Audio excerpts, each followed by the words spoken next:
Hello दोस्तों।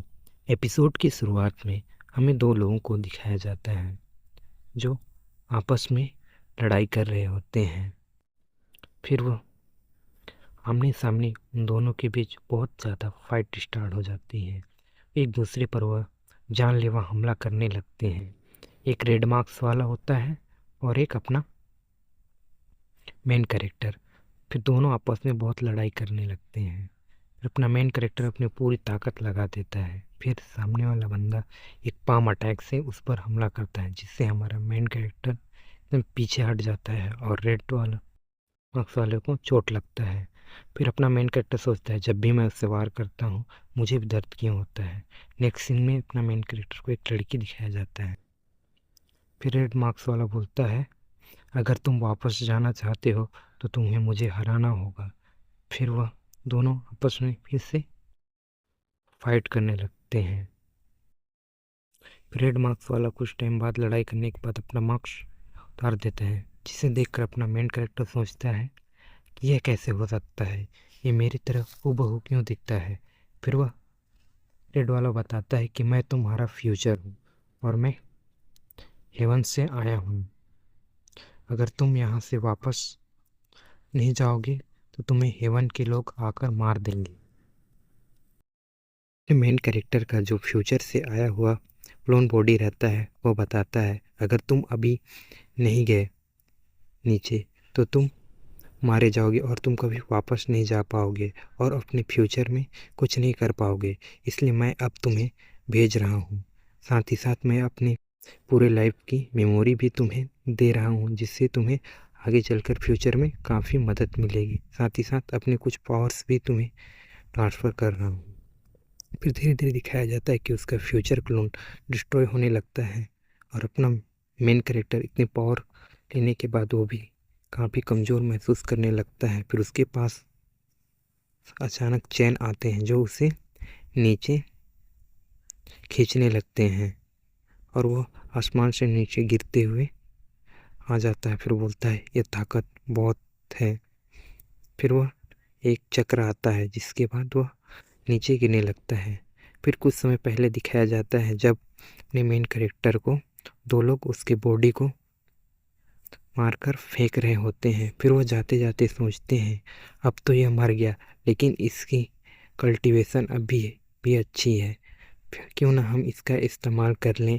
फिर वह दोनों आपस में विचार करने लगते हैं। फिर आपस में बैठकर वह अपने मेन कैरेक्टर के कीमती चीज़ों और सामानों को इकट्ठा करने लगते हैं। फिर साथ ही साथ वहाँ बैठकर वह कल्टीवेशन करने लगते हैं और अपने मेन कैरेक्टर की एनर्जी को सोखने लगते हैं। फिर अचानक दिखाया जाता है कि आसमान से कुछ बिजलियाँ चमकती हैं, जिससे अपना मेन कैरेक्टर का बॉडी ग्लो करने लगता है और वो उन दोनों के एनर्जी को सोख लेता है। फिर अपना मेन कैरेक्टर हवा में दिखाया जाता है। फिर वह उड़ते हुए अपने सेक्ट के अंदर आ रहा होता है और उसके सेक्ट में एक कंपटीशन स्टार्ट होता है, जिससे वहाँ का यंग मास्टर चुना जा रहा होता है। सोचता है, आज तो यंग मास्टर का प्रतियोगिता है, मुझे भी जाना चाहिए। फिर वो तेज़ी से उड़कर जाने लगता है।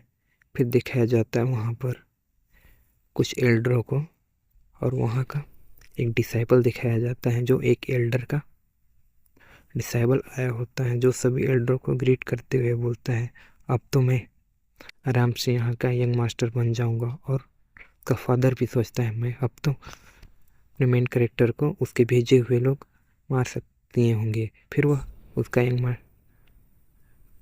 के कंपटीशन में आया होता है उस एल्डर का बेटा, वह अपनी पूरी ताकत लगाकर वेल को मारता है, जिससे बेल से एक रोशनी निकलने लगती है। इसके बाद वह एल्डर उठते हुए बोलता है, अब तो मेरा बेटा को कोई भी नहीं रोक सकता। फिर वो बहुत खुश होने रहता है। फिर अचानक से जैसे ही वो बेल को मारने जाता है, बेल जोरों से बजने लगता है। फिर बोलता है, ये तो मेरी वजह से बेल बज रहा है, वाह। फिर वहाँ आसमान में गोल्डन लाइट अपीयर होता है। इसके बाद हमारे मेन कैरेक्टर की आइकॉनिक एंट्री दिखाई जाती है, जिसे देखकर वो बंदा सोचता है, अब ये कैसे आ गया, इसे तो मर जाना चाहिए था। फिर वो जोरों से ऊपर की ओर देखने लगता है। फिर उसका फादर सोचता है तुम यहाँ कैसे आ सकते हो, मन ही मन में इसे तो मार दिया गया था, फिर ये कैसे यहाँ जिंदा आ गया। वो बंदा अपने मेन कैरेक्टर को देख कर बोलता है तुम यहाँ क्या तमाशा खड़ा कर रहे हो, नहीं पता है यहाँ पर यंग मास्टर का प्रतियोगिता चल रहा है, तुम ऐसे यहाँ नहीं आ सकते। ये बोलकर वो तेजी से अटैक करता है, लेकिन अपना मेन कैरेक्टर एक उंगली से उसे नीचे गिरा देता है। रेड का पिता बोलता है तुम ऐसा कैसे कर सकते हो, क्या तुम अपने साथियों पर ऐसा अटैक करोगे।